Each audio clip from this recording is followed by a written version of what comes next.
Welcome to day 2 of your 5-day Intro to Qigong mini training for Yin Yoga teachers with me, Wenling. Yesterday, we looked at an introduction to Qigong, so now you understand that Qigong is an internal energy cultivation practice with its roots in traditional Chinese medicine, and it has many benefits, including benefits at the physical level, an energetic level, an emotional level, and it supports you to connect with a deep sense of spirituality, which we will dive into later on during this training. And today we'll look at specifically the safety of Qigong.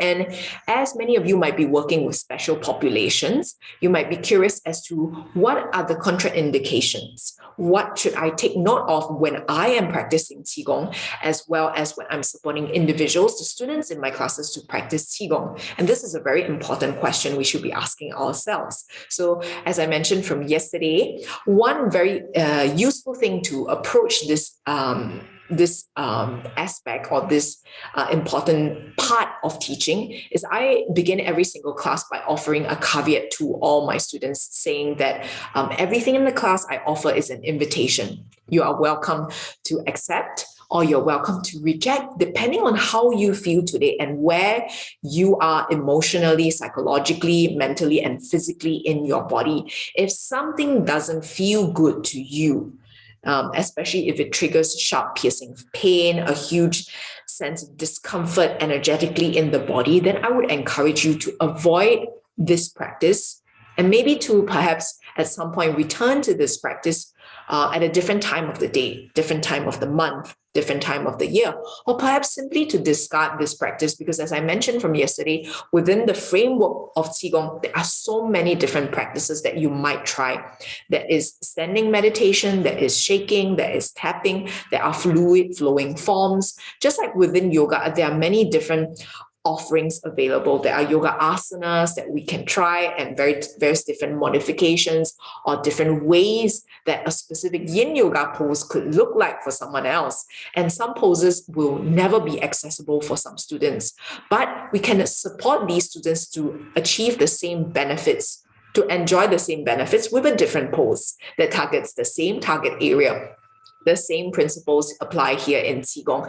And now for today's short chat, what we will do is we'll dive in to look at some populations that might be a little bit more risky that you might want to pay extra attention to if you happen to fall within these populations or if the students in your classes fall within these populations, and how you might be able to pay more awareness, attention when you encountered such individuals. So now I begin to share my slides. Okay, so it's very important to exercise caution when teaching Qigong to some special populations. In general, Qigong is a safe practice and there are no sudden sharp movements that require a lot of strength, a lot of energy. You're not likely to fracture your leg when you're practicing Qigong. In fact, it's very suitable for individuals with osteoporosis, for elderly populations, so on and so forth. But these following 3 populations are actually less suitable because they are at a high risk of what is called qi deviation. And we did see from yesterday that because this is an energetic practice, how the energy flows in the body, the direction of flow when you're releasing the blockages, as we will be practicing today. In today's movement practicing, we'll be doing Qigong shaking. So for these specific populations, they might be less suitable because their underlying condition might be exacerbated by improper or over-exuberant practice. And the first of these populations is individuals with psychiatric disorders. And I've listed a couple here, including schizophrenia, mania, obsessive-compulsive disorder. For these individuals, specific kinds of Qigong, including shaking Qigong, might actually agitate them even more.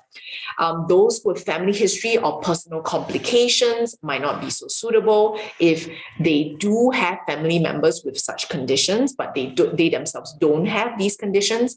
And then lastly, individuals with personality disturbance, eccentric conduct, or even irrational thinking, they might not be so suitable to practice Qigong. So now I'll stop sharing my slides. Now, that being said, we might not be able to ask our students, these things before the class. Do you have a psychiatric disorder? Do you have, if you do therapy on one-on-one, specifically yoga therapy, or if you work with your students one-on-one, definitely you would have a disclaimer that you would invite them to sign before beginning the class. And I encourage you to do that. But most importantly, at every single part of the class, just like when you offer various different aspects, like track 1, try this option, and then if that doesn't feel good, try this. How about this? Just like you might do this within your yin yoga class, offering various different options, various different modifications, various different poses to achieve the same effect. The same thing within Qigong. I often offer individuals to start by moving around, and then they might try this, and then if it feels good, try that, and then if you want even more, try this. And also at the same time, always offering assurance to your students and yourself that it's always okay to go back to the previous option. If this option doesn't feel good, go back to the previous option.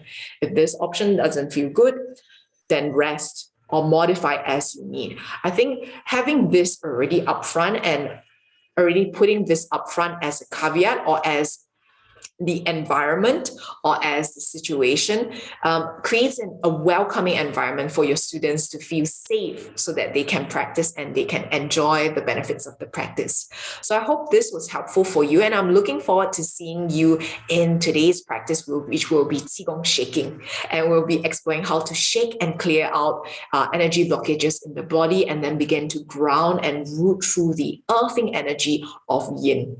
So looking forward to seeing you then, as well as in tomorrow's lecture.